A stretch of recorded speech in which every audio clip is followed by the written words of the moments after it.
Hi students, இன்னைக்கு நம்ம class 10th maths 7th chapter mensuration exercise 7.1 7th sum பார்ப்போம் இந்த வீடியோல. The ratio of radii of two right circular cones of the same height is 1:3 ன்னு கொடுத்திருக்காங்க.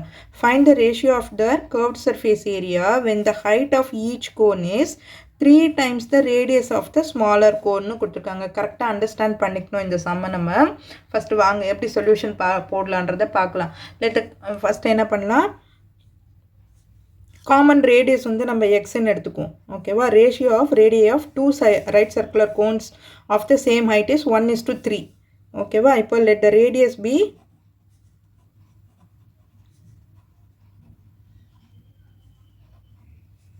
is equal to x ன்னு எடுத்துக்குவோம். ஓகேவா? x ன்னு எடுத்துக்கிட்டா இப்போ r1 இப்போ ஒரு first circular coneோட r1 is equal to x. ஓகேவா? இப்போ r2 is equal to என்ன ஆகும்? Same ratio of the radius என்ன கொடுத்துருக்காங்க? 1:3 கொடுத்துருக்காங்க. அப்போ இது எக்ஸ்ன்னு எடுத்தோம்னா r2 வந்து 3xன்னு வரும் இல்லையா? ரேஷியோ கொடுத்துருக்கிறதால எப்படி தானே வரும். இப்போது ஹைட்டு நம்ம பார்க்கணும். h1 is equal to இப்போ இது எக்ஸுன்னா ஸ்மாலர் கோனோட ரேடியஸ் என்ன? எக்ஸு. அப்போது 3 times the radius of the smaller cone. Height எப்படி இருக்கும் அப்படின்னு ரெண்டு கோனுக்குமே ஹைட் எப்படி இருக்கும் அப்படின்னா each cone is 3 times the radius of the smaller cone. அப்போ 3 timesனால் 3xன்னு வரும். இங்கே h2வும் இன்னொரு கோன் தான் வந்து 3xன்னு தான் வரும். ஏன் 3xன்னு வரும்? ஸ்மாலர் கோனை விட 3 times அதிகம் அப்படின்றது தான் ஹைட்டுக்கு கொடுத்துருக்குறாங்க. ஸோ ரேடியஸு ஹைட்டு நம்ம கண்டுபிடிச்சாச்சு. இப்போ நமக்கு வந்து curved surface area CSA formula என்ன? CSA is equal to pi RL இல்லையா? இப்போ பை r1 L1ன்னு எடுத்துக்கோம். பை r1 L1 ஃபஸ்ட்டு கோனுக்கு கண்டுபிடிச்சிடுவோம். கண்டுபிடிச்சோம்னா root of h1 square plus இதில் எல் கண்டுபிடிக்கணும் இல்லையா? எல்லுக்கு தான் இந்த ஃபார்முலா, L1க்கு இந்த ஃபார்முலா. ஓகே, பை RLன்றது ஃபார்முலா, L1க்கு வந்து இந்த formula root of h1 square plus r1 square. இப்போ h1 ஸ்கொயர்னா 3x the whole square plus r1 ஸ்கொயர்னா X square.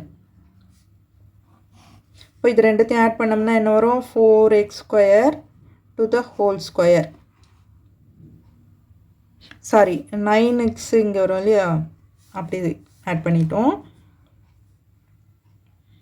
h1 square 3x the whole ஸ்கொயர்னு வரணும் இங்கே இல்லையா? இது அப்படியே போட்டுட்டோம், ஆட் பண்ண முடியாது. அப்போது 9x square plus x square root of, இப்போ ரூட் ஆஃப் 10x ஸ்கொயர். அப்போ அதை நம்ம ரூட்லேருந்து வெளியில் எடுத்தோம்னா ரூட் 10 இன்ட்டு எக்ஸ்ன்னு வந்துடும். ஓகேவா? பை RL1 இது சாரி L1ஓட வேல்யூ இது. அடுத்தது L2 கண்டுபிடிச்சிட்டோம்னா root of h2 square plus r2 square. h2 எவ்வளவு? 3x again 3x the whole square plus ரேடியஸும் 3x the whole square.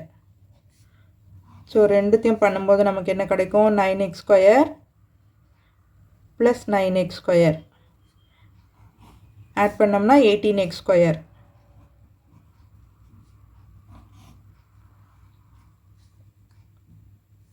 So இதை சிம்பிளிஃபை பண்ணோம்னா என்ன ஒரு 18 2 9 சார் 3 3 சார். அப்போ 3 ரூட் 2ன்னு வரும் இல்லையா? இப்போ 3 ரூட் 2x. ஸோ இது வந்து L2. இப்போ கர்வ்டு சர்ஃபேஸ் ஏரியா இந்த ரேஷியோ கண்டுபிடிக்கணும் இல்லையா? அப்போ curved surface area of 1 first cone divided by curved surface area of second cone. By RL1 பண்ணும்போது பை ஆரோட வேல்யூ r1 எவ்வளவு? r1 வந்து எக்ஸு இன்ட்டு L1 எவ்வளவு? Root 10x. அதே மாதிரி கீழே பை r2 எவ்வளவு? 3x இன்ட்டு L2 வந்து 3 ரூட் 2x. ஓகேவா? கரெக்டாக போட்டுட்டோமா? பை கேன்சல் ஆகிடும், இந்த எக்ஸு கேன்சல் ஆகிடும், இந்த எக்ஸும் கேன்சல் ஆகிடும். பேலன்ஸ் இருக்கிறது நமக்கு √10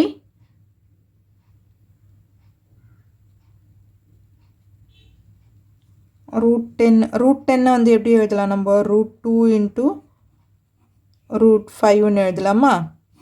கீழே 3 3s are 9 × √2. இப்போ √2 கேன்சல் ஆயிடுச்சுன்னா √5/9. ஸோ அப்போது ratio is equal to curved surface area. ரேஷியோவை எழுதணும்னா curved surface area is to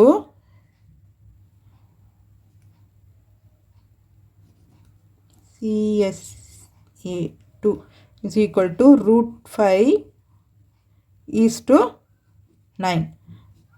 √5:9. இதுதான் இந்த சம்மோட ஆன்சர். இந்த வீடியோ உங்களுக்கு யூஸ்ஃபுல்லாக இருந்ததுன்னா சப்ஸ்கிரைப் பண்ணுங்கள். மறக்காமல் உங்கள் ஃப்ரெண்ட்ஸோடும் ஷேர் பண்ணிவிட்டு பாருங்கள் ஸ்டூடெண்ட்ஸ். தேங்க்யூ.